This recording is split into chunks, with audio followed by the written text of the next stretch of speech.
Welcome to episode 3 of Loki, the recap. I am Tony from Kapowcast.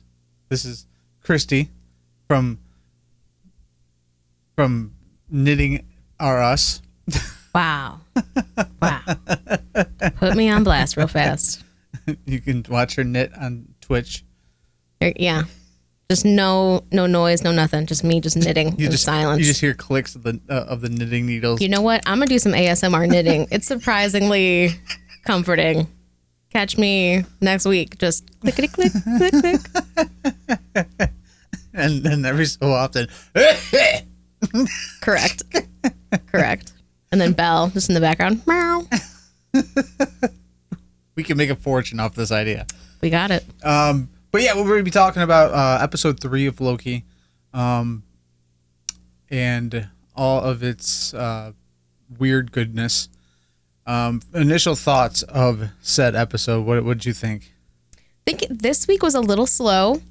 A little? Yeah. Took a minute to pick up, but it did have some nice little gems in the middle that kind of woke me back up when I started to drift off in my attention span. But interesting. They got us real good with the cliffhanger, and I am very upset about it. I enjoyed the cliffhanger, actually. It was probably my one takeaway that I enjoyed a lot, was just like how the exit was from the end of the episode. Because like it was just it had this like sense of comedy to it. Yeah. Like wow. Yeah.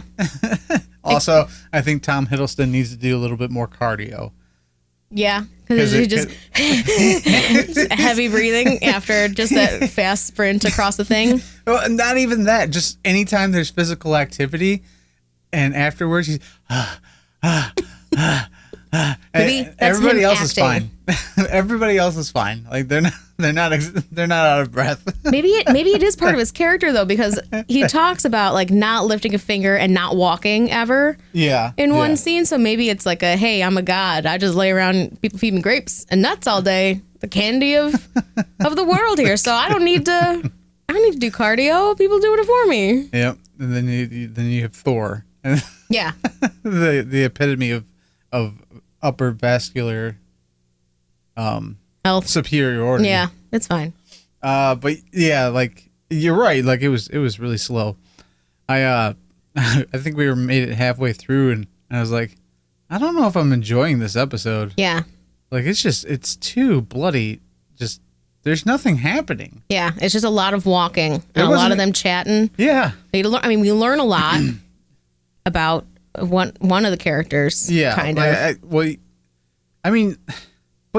But you don't really. Yeah, there's no deep details. I mean, if this were a Marvel therapy session, we just scrape the surface on the traumas. This is like if it was a therapy session, it would be like the first go of somebody that's still weary about going to therapy. Yeah. So it's very minimal. Like we haven't had a breakthrough yet. Yeah.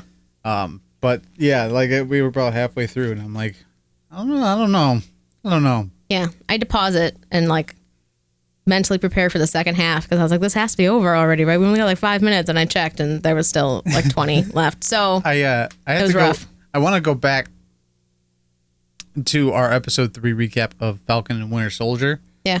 And see if this is the point, because I remember one of the episodes of Falcon and the Winter Soldier being slow. It was very story heavy, and you did not like it at all. Yeah, and it's not even like this one's totally different. It wasn't the factor that it was story heavy. Like I literally felt like nothing was going on. Like nothing was happening. It was, I don't even know. Like they were just trying to get from point A to point B, but then point B is not available. So then they're like, okay, well let's go to point C, and I'm like, where are we going? Yeah. I forgot where we're going. They spent a lot of time wrapping up from episode 2 and then a lot of time setting up for episode 4. Yeah. Like I would say that this is the epitome when we say filler, a filler episode. This is the epitome of a filler episode. Like there's the takeaway is minimal to none. It's literally just we have to get from this point to this point. Yeah. But then knowing Marvel, it's going to be a lot of the stuff in this episode sets up that we didn't realize. Like, yeah. And so we're going to get to episode 4 and 5 and be like, oh, guess I have to rewatch episode 3 since I was snoozing. And that definitely meant something. So let me go back real quick and watch this. There were a lot of like comedic beats that I enjoyed, which was like the saving grace of it all. Before we get into this in more detail, make sure you hit that subscribe, that bell for notification, all that good jazz. Podcast listeners, make sure you hit that follow, that subscribe, that download. There's too many platforms have too many different things. I don't know a word or a phrase to put it all into one. Yeah, make sure you do any sort of tracking, clicking, so that you get notified when our stuff goes up. Exactly. That's exactly it. Just do it. Just hit it. What's it going to hurt? Nothing. You can still choose to ignore it. Yeah. Let's get into it. What is your first moment of the episode? All right. First moment of the episode. Let me get my little Post-it cheat sheet. So this one, I love my cute little name. So I'm referring to this as like brother, with the call out to Thor's another and breaking the glass. That's one of the comedic beats I like the most. Yeah. So I think that's like halfway through the episode. Once again, I was like, I just need something to hold on to here. They're already on their way to like their destination where they're planning to go. I don't know if I think it was the second destination. Yeah. And I don't remember exactly how many, but yeah, no, when he said that, I was like, oh, that was a good callback. That was, like, that's one of those ones that I think a lot of people won't remember because it was a one-off, never happened again. I remember at the moment in Thor, when it happened, I kind of chuckled, and only later after repeat watches did I take it upon myself to then start using that in my daily life. Yeah. So it was a nice callback, and I'm glad because like I feel like the Thor world doesn't really call back to that first and second movie all that much because it's just like kind of like the bastard childs of Thor. Like Ragnarok came out and everybody's like, Ragnarok is the superior Thor movie, where I like the first Thor movie. I enjoyed it a lot. Dark World, not so much. You can kind of tell that there was a guy, his first, he goes by the first name Doctor and the last name Who. He didn't really seem like he was all about that gig. Yeah. Which, that happened a lot, right? In the beginning stages of Marvel, is you got all these dudes that like came in just wanting a paycheck and kind of screwed everything up through the rest of the universe. Yeah. So we just hate them and boycott all of them. So it's fine. Yeah. You got to find your writers through trial and error. So exactly. Now we have some gems. Yeah, exactly. But yeah, so that part, and especially it was almost like a musical moment. Yeah. In that scene. Yeah, there was some singing. I didn't know what the hell he was saying. Jolly merrymaking. Like, I have no idea what song or whatever it was that he was doing. Like, yeah. I sat there and like, I'm like, am I supposed to like recognize this tune as like, say like a child's tune that like is put into Nordic god language or something? Like, I don't know. Maybe we should go back and see if the song is credited anywhere in the credits and pull it up. I thought about putting the subtitles on to see if it's translated, but it probably isn't. Oh, that's weird because we usually watch it with the subtitles on because somebody has an obsession with subtitles being on. It's just a distraction to me, and I'm watching a physical media. I shouldn't have to read when watching my physical media. And this is where we learn where Tony doesn't like to read. No. I always had issues reading a book in comparison to a comic. A book could not hold my attention. I'd get bored and I'd drift off. A comic could hold my attention. Yeah. And I mean, I can't really tell you even to this day what the hell the difference is other than like bright colors and pictures, but I don't really think it's that. Like, I just think that it's just the format. Yeah. It's not just line. Like, you have the bubbles, and you have to read a comic in a certain way. You have to read a manga in a certain way. Like, everything has it's not just, black and white. This is how you read it, because you can read a comic the wrong way and like be through page 1 and go, what the hell's going on? I don't understand. Like, how? What? 'Cause I've had to teach a couple people now in my life how to read a comic book. Okay. So it's yeah. I mean, I don't know. I've never really understood it myself. Like I don't know why I can't read a book. But then again, I've read books like Fight Club and. I say yeah. It depends on the book. Yeah, like it has to really grab me. Yeah. I think it's the overabundance of having to describe every little aspect. Maybe. It's like, okay, that was a little much. Like who's an author that's really bad at that? R.R. Tolkien. Yeah. Yeah. And just every little detail down to like what the hair on the person's arm is doing. I'm like, Jesus Lord, you don't need all that. This is ridiculous. I have an imagination. You don't have to spell it out that much to detail. We can fill in the context clues. But yeah, no, I would say that that's definitely up there on my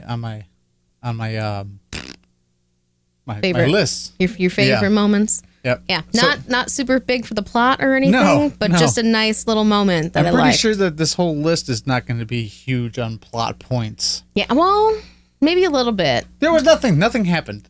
I mean, I'm going to bash this into the ground. Nothing like action-y, but I think there's a couple of little clues we got in there that's like, okay, it spells out a couple of different ways we could take it. All right. Go on. What's your number 2 moment? All right, so number 2 is, let me see. Where she talks about how she goes by Sylvie now. Yeah. So there's no reference of like, I'm not Loki, but I go by Sylvie now. So it's kind of setting up the explanation for who she is. Yeah. I just see it in the forums now, like people arguing, no, she's Enchantress. No, she's a Loki. And by technicality, she says it that like the name change isn't so much that she's better. It was more of like incognito kind of thing. Yeah. Change her name so that it's not being blasted all over the place and people don't know that she's who she is. Yeah. So I'm hoping we find out more about her background because just the very specific way that she said it makes me think that it's not going to be like, oh, she is Enchantress. There's going to be more to it.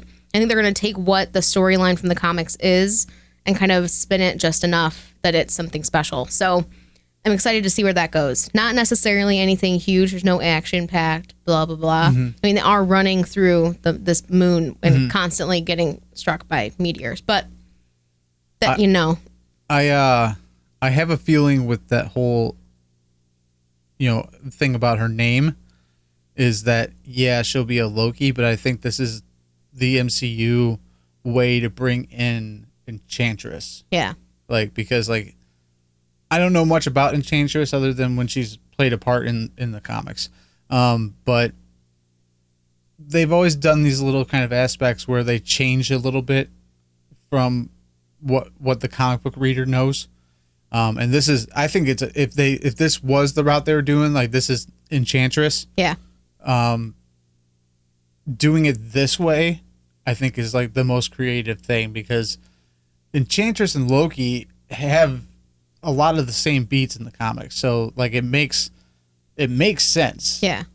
I can see a lot of people being mad about it because let's be honest, like freaking people that read comic books, just like if you stray from what they know, they have this superiority complex to where they just know this is wrong. This is how it is. You're making me feel less intelligent. Yeah. And it's like that you need therapy. Yeah. That's why there is the Marvel comic universe and the Marvel cinematic universe. Yeah. So they've distinguished now. They've got some different storylines. Calm down. Yeah. Y'all. Just calm down. Chill it out. But really what really like bugged me about it though was it feels like she has this really awesome backstory as to like how she got to this point. Except she's being so stubborn about not sharing that. Yeah. Which makes it even more like what happened? Exactly. What happened that you don't want to share like the events leading up to this? Because we learned a little bit about like she was also adopted. And we don't know if it was adopted by Odin and that whole deal. She did say something along the lines of like you were royalty. Yeah. Which I would think that means she was not adopted by Odin and Thor and all that. No mention of Thor. I figured Thor would get brought up. Yeah. Like, did you have a brother that like is just a giant freaking douchebag all the time? But no mention of Thor. I was very surprised by that. What was the number three moment? Number 3 is the cliffhanger, of course, which I'm going to write to the end. Just staring at their one plan of escape getting blown up. So good. And just leaving it there. She just walks away. And she's like, I'm done here. Because I know if she'd have stuck around, she'd have beat Loki's ass. So, yeah. Because that was all Loki's plan. Exactly. Like, hey, we could get to the Ark. Yeah, we've got it. If we're on the Ark, it's not going to blow up. Right. My dude. Didn't even get close. Not even close. The camera work in that scene when the moon's coming down and crashing into the planet, and like you said, they're constantly getting hit, blown back. The camera work in that whole scene, which was like a lot, it looked a lot like a one shot kind of thing. Yeah. Was really cool. I was like, that's when I woke up. Yeah. Like when that camera work came in and they're like, they're on this like ticking time bomb scenario. That's when I was like, oh wow, this looks great. This is cool. And not to mention the bright purple of the color grading. Yeah, it looks so when they're on their way to the Ark and kind of in the midst of this city here, it gives me Blade Runner vibes. Yeah. A little bit, and I really like it. It's a gorgeous episode. Like now that I am through the story of it and I'm not waiting for the explanation on things, I feel like rewatching it gives me a deeper appreciation because it is a gorgeous episode. Yeah. It's just, just imagining all the post work that they did on this and even just acting through it because this entire thing is green screen. I would say, yeah. A majority of it at the very least. Huge so amount. Just looking at the background on that. So I can't wait for, was it the Avengers Assembled or is it a different series behind the scenes? Okay.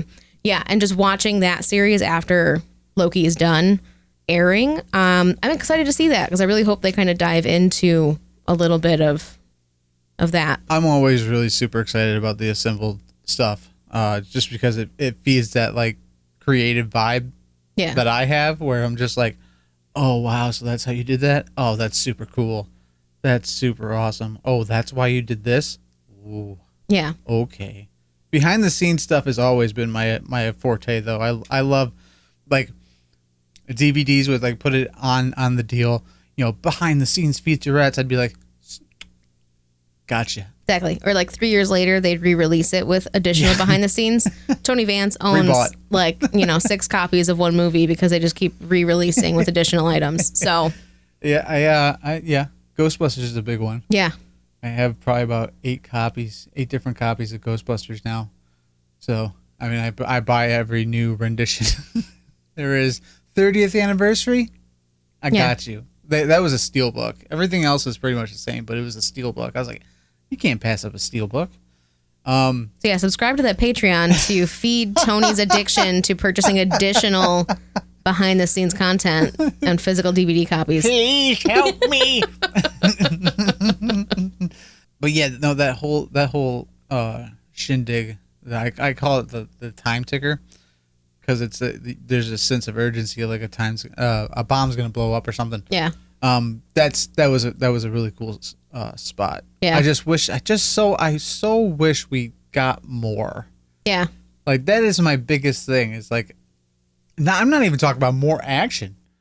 I'm just talking about more in general. Yeah, more explanation, more backstory, more something. But I really do think that once we get episode 4, we're gonna be mad because this episode is going to have a heck of a lot more to talk about because it's going to tie into a lot more of the story moving forward. Right. And it's very, very much quite possible. And obviously the cliffhanger because this planet's about to be destroyed. Yeah. And she said that like, it's like the worst apocalyptic moment out of all the apocalyptic moments. I go, nobody makes it out. I go, well, it's, not as grandiose. Like it's just, Thanos threw a moon into a planet in Infinity War, so like it's not something that's like totally crazy of of an aspect of thing. But yeah. So I think down the line, this episode will mean more. But for now, I still think it has enough in it. I mean, looking back on it, if I'm limited to the 3 favorite moments, and those are just my highlights. But I still think that the time spent in the TVA when they go back and she starts to like do stuff, I think that there's a lot of little key moments in there, like her realizing that her enchantment doesn't work. Magic doesn't work there. Yeah. And you can kind of see her reworking, okay, well, plan B. Yep. And going through it that way. I think that would have been really nice to kind of explore a little bit deeper and spend a little bit more time in the TVA versus all that time in Lamentis to watch them walking around. Yeah. For 40 minutes. So I was also going to bring up the factor, the one big takeaway, and I can't remember where it gets mentioned, but it gets mentioned at some point that like it's hinted towards that it's never, I don't think it's directly said, but that everybody that works at the TVA is actually a variant. Exactly. And I'm like, whoa. Yeah. Because there's already like things swishing around, like with the time, like the time gods. I can't remember their name. I blank on them. Timekeepers. That one of them is Kang, the Conqueror. So we'll see what happens with that. Or like if they introduce, that's a big character to introduce through something of this nature. But they've also said that this is like the series that's gonna blow the top off of things. Yeah. Like it's gonna be our first glimpse into where we're going with the MCU. So that's also the problem with the internet, right? Is like that gets said. So I'm walking in every Wednesday or every Thursday, Wednesday, whenever you freaking watch this thing. And I'm going, this is the biggest moment of the MCU ever. Yeah. So and I'm like, I have this expectation in my head that like it's going to be just over the top all the time. Because there's only six episodes. Yeah. We're halfway through. Yep. And I'm sitting here going, give me it. Yeah. This is where I learned it back in WandaVision and was like, everything is Mephisto. That's when I stopped the fan theory following and the deep committed it's thought. So hard though. Yeah. But you just so gotta, hard. Here's my approach to a lot of things. Minimal expectations and minimal disappointment. All right. Just remember that as we're watching this. If you keep the bar low, you'll never be disappointed. Exactly. There's only excitement from there. Only go up from your minimal expectation. All right. So yeah, we find out that possibly everybody, or maybe not everybody, might be a variant, and their minds were wiped. Yeah, which explains the jet ski. The jet ski and this obsession with jet skis. Yeah. Maybe he's a professional jet ski person. Who knows? Yeah, I don't know. Like that when that gets mentioned, I go, oh, now that's intriguing. Can we visit that? Like, I really want to know about that, because I think what the upper. Oh, I know how. Oh, she's talking about how she enchanted that one field agent. Yeah, and she has to rebuild things based on their memories. So basically she creates a fantasy world around memories of theirs. Right. And she had to go like really deep into the memories. Yeah. And that's how it gets brought up. That wait, like I think Tom Hiddleston Loki says, wait, she's from Earth? Yeah. Like, I thought she was part of the TVA. Well, yeah, they're part of the TVA, but they're not always a part of the TVA. And he's like, so you're telling me that everybody that works at the TVA is a variant? And I'm like, oh, that's good. Yeah. Yeah. It's a pretty big key. So like I said, I think there's a lot of little things. So overall, the episode, you get distracted by this like slow dragging storyline that we have. But I think that there's a lot of little things in there that are going to creep back up as we move forward. With these kind of episodes, I look at every little aspect and I go, what's that mean? Mm-hmm. Like when they stop at that house and they get blasted by the lady, I'm like, who's this lady? Exactly. She's going to play such a bigger part. She probably doesn't even play a bigger part. Like I'm reading too deep into it, wanting like every little bit to mean something, but that's the problem here. Yeah. It's a problem. You can't slow the writing down because then Tony dives too deep into every single thing that comes across the screen. Start reading too much into it. It's a constant problem I've had through my whole life. Is just constantly reading it too deep into things. Yeah. Why didn't you text me back? Oh, well, I fell asleep. This is where we discovered Tony Vance has social anxiety disorder. Oh, 120% have social anxiety disorder. 120%. Yeah, thank you, Marvel Therapy Universe, for coming to the rescue and getting us an official diagnosis. Thank you. And it's become obsessive compulsive to the point where I answer people back immediately. Oh Lord. Because I don't want them to feel the way I do when I'm waiting for text messages.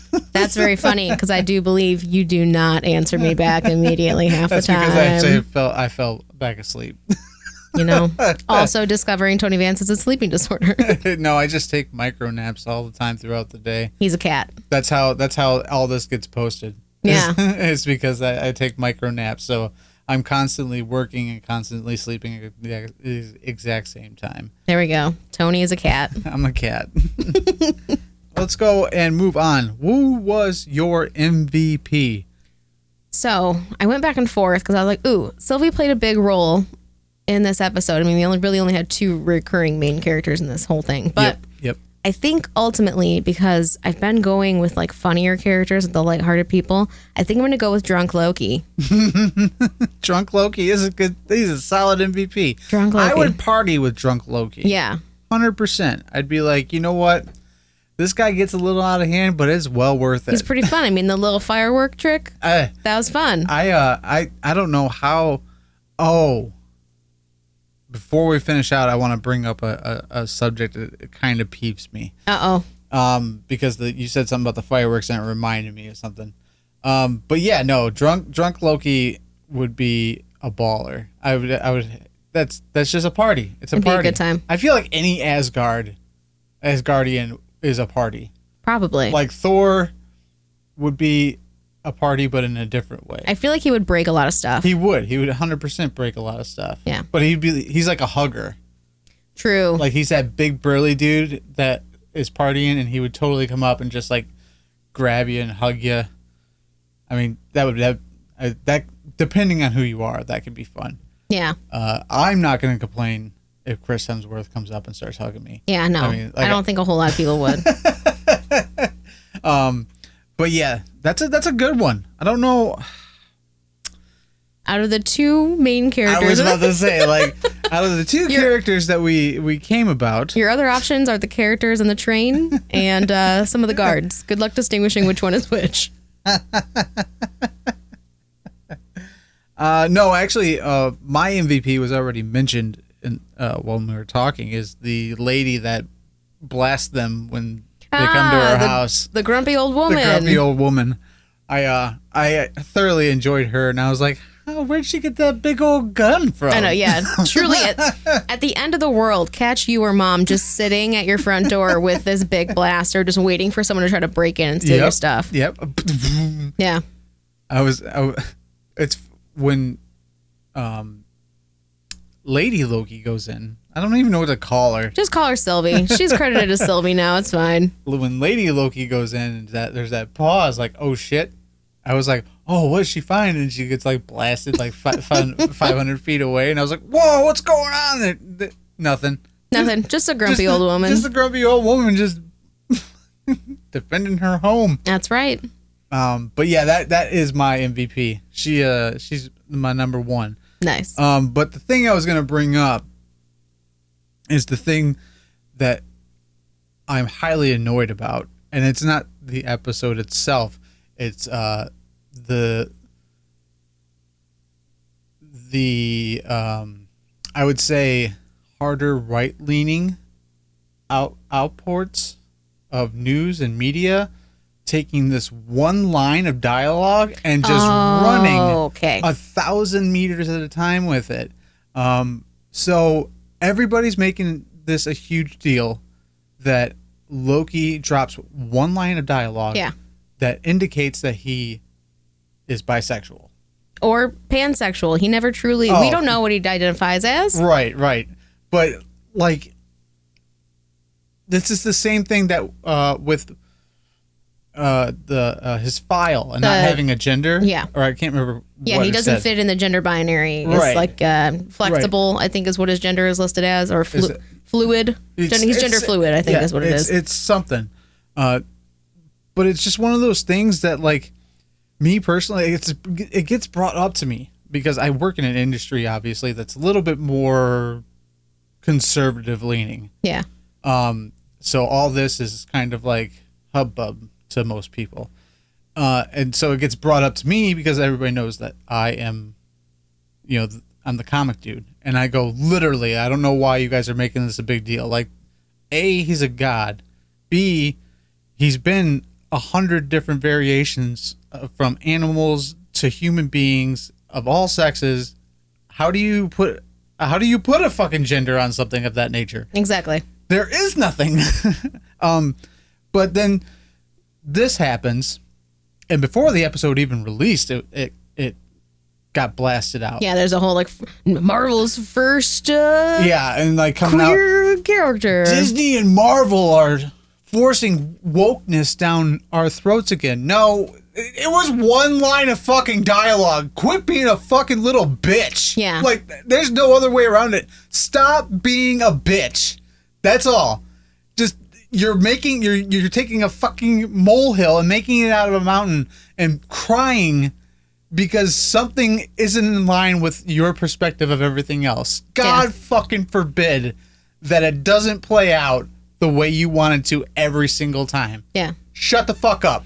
That's all. And it doesn't come up any other time in the episode. Nothing. It's just a little blip in conversation. But It's literally being blown completely out of proportion because these far right leaning Ben Shapiro